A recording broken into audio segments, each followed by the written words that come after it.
Alrighty, Wes, it's been a lovely chatting with you. I want to go ahead and set the tone here really quickly before we jump into it, Wes. Now, I want to go ahead and say that Wes has actually worked with Ron Stott on a few projects that he has completed successfully.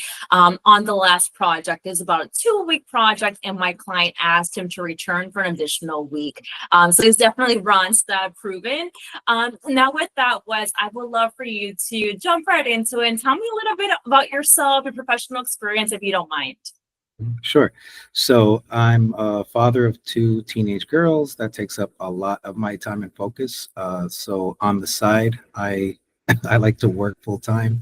I typically tend to stay on the side of technology, things like that. My last role, I was a service delivery manager at a financial technology organization. So I got a lot of behind the scenes experience with how issues are resolved and how all those connections between systems and clients are established, built, maintained, and kept healthy over time. So I feel well suited, to reapproach a position in technology. And as far as on the sales side, I on literally on the side, I do have my own consulting business where I do digital presence consulting, things like SEO and marketing management. And I've been doing that for a very long time, since 2007. So I do have a knack for getting people who are not doing things technologically to start engaging in those not high tech behaviors, but just tech based behaviors that impact their businesses positively over time. Absolutely. And that was an amazing introduction, Wes, and I appreciate you being so detailed with that. And you nailed it, right? So you have phenomenal experience when it comes down to the IT or the tech experience, particularly coming down to your previous role that you were just in. Now, with that, you were there for about 5 years. You were the IT service delivery manager. So tell me a little bit about what your day-to-day looked like as far as the sales, if there was Mhm. sales in that.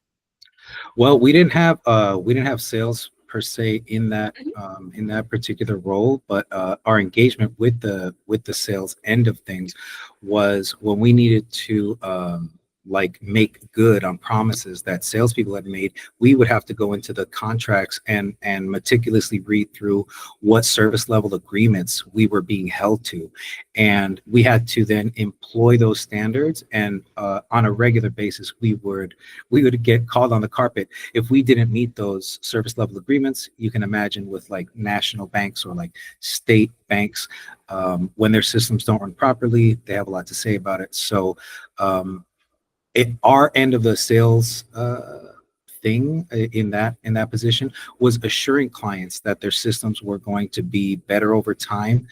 We were going to continually improve their experience with the company, and we would target those SLAs with like laser focus to make sure that we were exceeding them pretty much most of the time.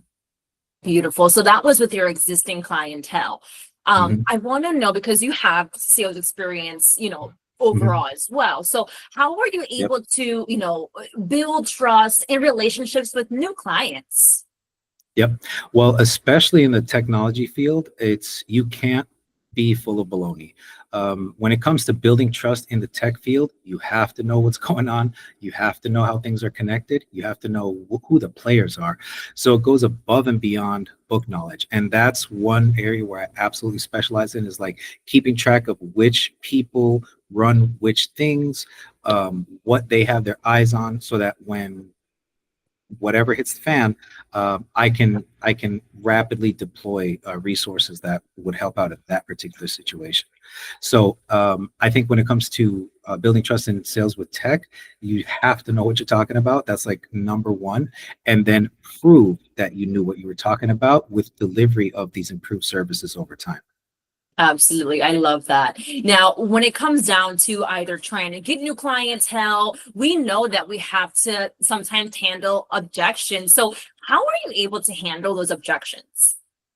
Well, it typically depends on the sales strategy of the greater organization. Some organizations have very aggressive sales strategies. Other are more consultative.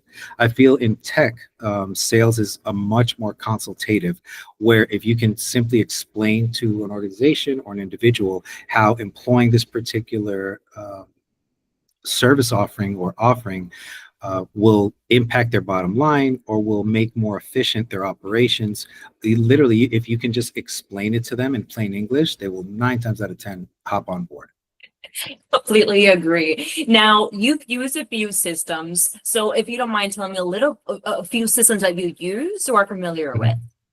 Yep, I'm very familiar with ServiceNow for like ticket tracking, as far as like on the back end of tasks that need to be accomplished. Everbridge for alerting and notification. Salesforce for client relationship management. Azure DevOps for tracking the work of technical assets. So I was also a Scrum Master at my last position. So part of my day to day was like orchestrating the work of the technical people, of like the engineers and the database administrators. Sorry, I got a little off track there. Oh No yeah, worries. Azure DevOps, Azure Service Portal as well for like Okay, tracking the health and maintenance of the systems that we were doing work on. amazing. Now, as far as your next role, what is the timeline that you're looking to start a new opportunity Immediately. Yep, immediately? I'd really like to start work very soon. Absolutely. And that's my goal, right? To get you to New York as soon as possible, Wes. So it truly has been a pleasure getting to know you and your professional experience a bit more. I'm going to go ahead and conclude this interview, but don't Okay, hang up and make quite yet. I want to continue chatting with you. great. Thank you.